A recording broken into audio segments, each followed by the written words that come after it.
I am sat on the floor again because I can't find the thing that goes on my tripod. Again, I literally found it last week and I was like, I'm gonna keep this somewhere safe. I've not even used it yet and I've already lost it again. Do you like our incredibly messy sofa?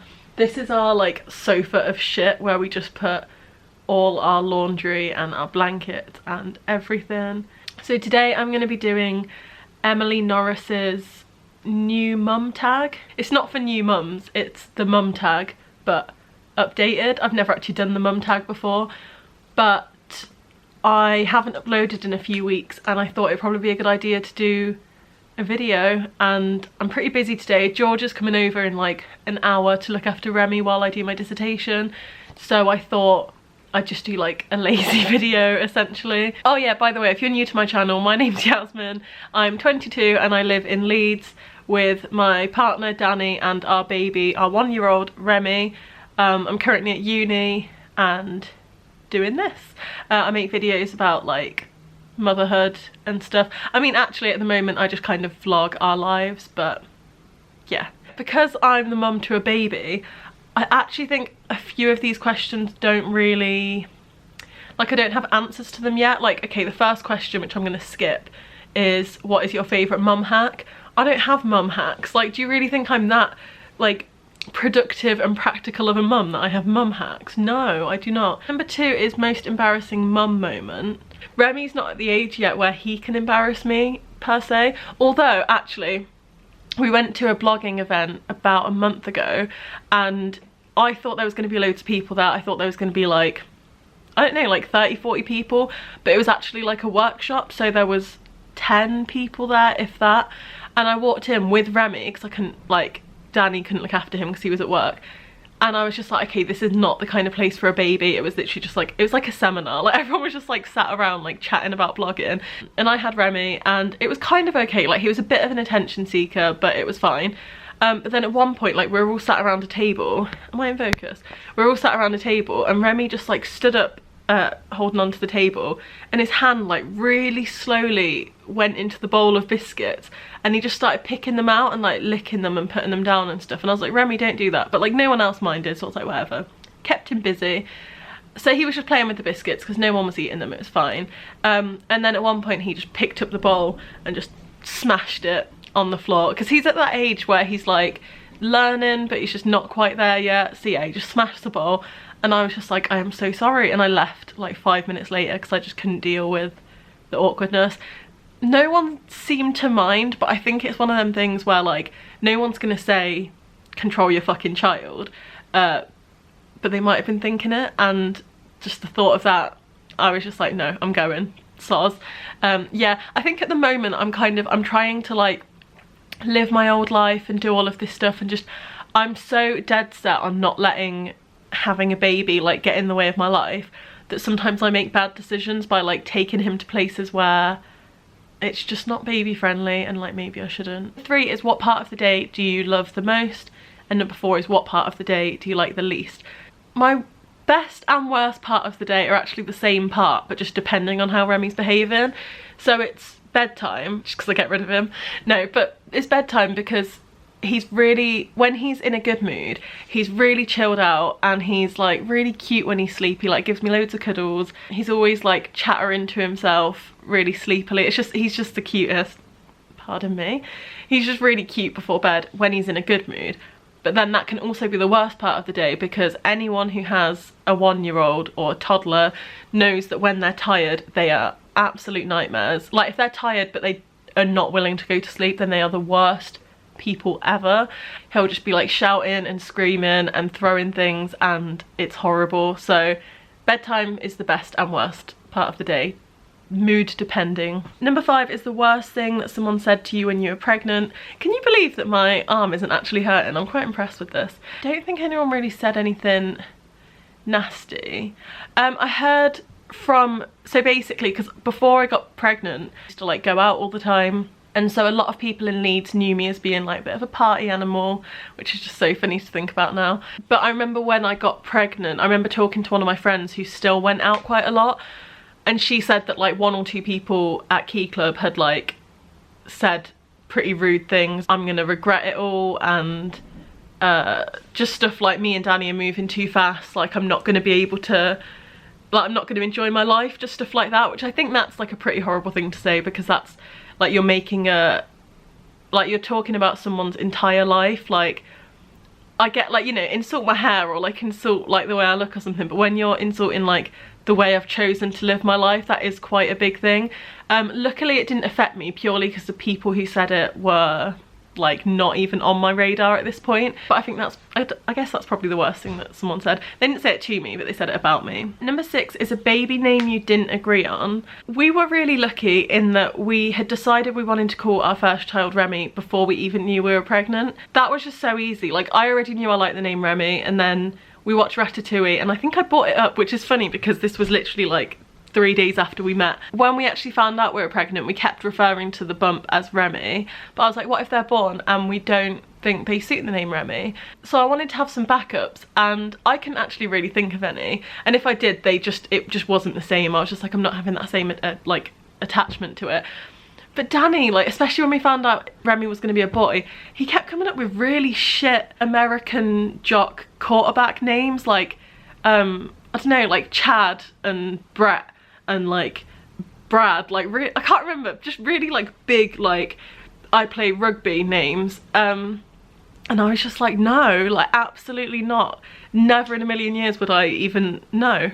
So I guess that was like a baby names we didn't agree on, was basically anything that Danny came up with. Number 7 is, do you co-sleep? We do not. Remy sleeps in a cot in our room, and that has already ruined our whole lives. So co-sleeping, I just can't even imagine. Obviously if it works for you, then that's great. It's the kind of thing that I thought about before I gave birth, and I was like, oh, that seems like a really nice idea, but now I can't even imagine doing it. Like I think I would hate it. Whenever Remy does sleep in our bed, like if he's poorly or he's just a bit upset and he wants to sleep in our bed, me and Danny just don't sleep. Number 9 is 3 hospital bag must have. Big pants are a must. I actually still wear my big pants that I got for the hospital. They're literally extra large Primark pants, and Danny hates them. When I wear them, he's like, you're not pregnant anymore, and also they are way too big for you. They literally come up like almost to my boobs, but I love them, they're so comfortable. So I would say big pants, loads of maternity pads, like way more than you think you'll need. Oh, I put witch hazel and tea tree oil, I think, on my maternity pads, and then put them in the freezer. And then on like, because I had to stay in hospital for a week, so I did that before I went into labour. And then on like the 2nd day, Danny brought them in and put them in an ice bag, cool bag, whatever they're called, and that was like a dream. That was so nice. Would recommend. Are you a routine mum or a go with the flow mum, and what does bedtime look like? Have a guess. I am a go with the flow mum. I've never been able to keep a routine for myself, so I dread to think what it would be like if I tried to give Remy one. Mostly because he wakes up at a different time every day, so we couldn't have like breakfast at a particular time or lunch at a particular time. I just do things as and when. So like if he seems hungry, I'll give him food. If he seems tired, he can have a nap. Bedtime is anywhere between 6:30 and 9. Pretty big window, but it just depends on the day we've had. I'm done with uni, I might think about having a routine, like when he's more of a toddler, and also obviously when he's like at the age where he's going to school, then I'm sure we'll have a routine then, because we kind of have to. Number 11 is, what type of labour did you have and what pain relief did you choose? I did hypnobirthing for most of my labour, so I just like breathed through it all, which actually worked really well for me. I am a complete wimp with pain, but for me breathing worked really well. Gas and air did nothing for me. And at one point I got diamorphine, which is meant to be really good, but it didn't do anything for my pain. It just made me really high. So I was still in loads of pain, but my eyes were closed the whole time because I was just like fucked. It was quite a difficult labour in the end because I had a UTI, and it meant that I had a high temperature, which meant that Remy's heartbeat was too fast, I think. It was just quite complicated, and basically in the end we had to go to theatre for what was going to be an emergency C-section. They gave me the epidural, and then they said, oh, you're 10 centimetres, you can push. And I was like, no, I fucking can't. You've just given me an epidural, I cannot push. And then I just pushed, I guess. And then they used forceps, while I was pushing, and out he came, £10. Have you ever been mum shamed? No, and I'm very surprised about this because I'm a young mum, I'm a mum with tattoos. Like, I make it very obvious that I don't know what I'm doing, and I know a lot of people don't know what they're doing, but I'm, you know, not ashamed to admit that I have no fucking idea what I'm doing most of the time with Remy. I am kind of the perfect target for being mum shamed, but I haven't been. But I do think, because I've not been to any baby classes, most of the mums I hang out with are my friends, so obviously they're not going to mum shame me. There's probably been plenty of times where they've thought, what the fuck are you doing? But they've never said it to me, which is nice. So I haven't been, and I'm really glad about that because I don't think I would take it very well. Danny was in Asda with Remy a few weeks ago when I was at uni, and I think Remy was just wearing socks, like he didn't have shoes on, and he was in the trolley. Apparently some older middle-aged woman came up to Danny and was like, oh, your poor baby, he's freezing, like, why haven't you got shoes on him, like, blah blah blah, all of this stuff. And Danny was literally just like, fuck off. Like, one, we don't put shoes on him because he can't walk yet.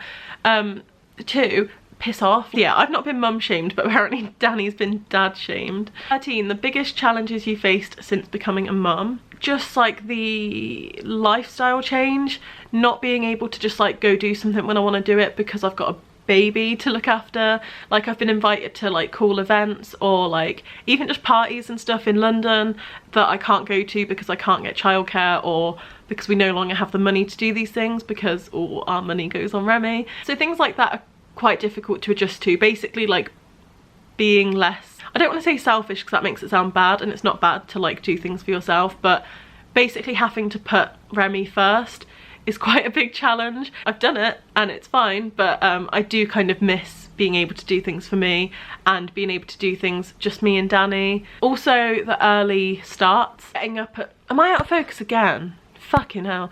Getting up at 6 AM every day has been a huge challenge. Number 14 is the best bit of advice you've ever been given, or the biggest piece of advice you'd give to a new mum. It sounds cliche, but I think everyone who says like, oh, just enjoy it, I think that's good advice, purely because it's very easy to feel like life's really shit sometimes. Like, say when it's like 10 o'clock at night and Remy won't go to bed. Sorry, my arm got a cramp. It's easy to be like, oh, I can't wait for his toddler phase to be over, or I can't wait for this or this.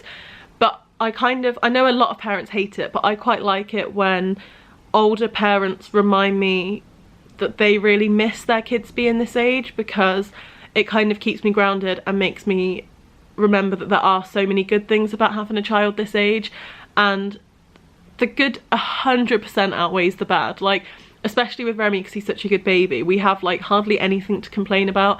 The main thing that I dislike is just him when he's tired, because he is a nightmare. And the biggest piece of advice I would give to a new mum is to stay true to yourself, and not, like, you don't have to be a certain way just because you think that's what mums are like. Like, you can carry on being just like you can carry on doing most of the things you like to do, if not all of them, and you can still have a great relationship with your partner, you can still go on holiday, you can still go to festivals. You just need to balance your life a bit more, and I think that's hugely important, because a lot of people can lose themselves when they become parents and it becomes all about being a parent. And I remember when I was pregnant, people would say to me and Danny like, oh, you better enjoy this festival because it's going to be your last, or oh, you won't be doing any of that when the baby's born. And we were just like, yes, we fucking will. Like, there is no way we're going to let a child change our lives, because children do change your lives massively. But yeah, you don't need to become just a parent. Not that there's anything wrong with being just a parent, if that's what you want, but it's not what we wanted, and so we've not let it happen. I hope you enjoyed this video. Like it if you like it, and subscribe if you haven't already. You can check out all my social media below, and yeah, I'll see you next week. Bye!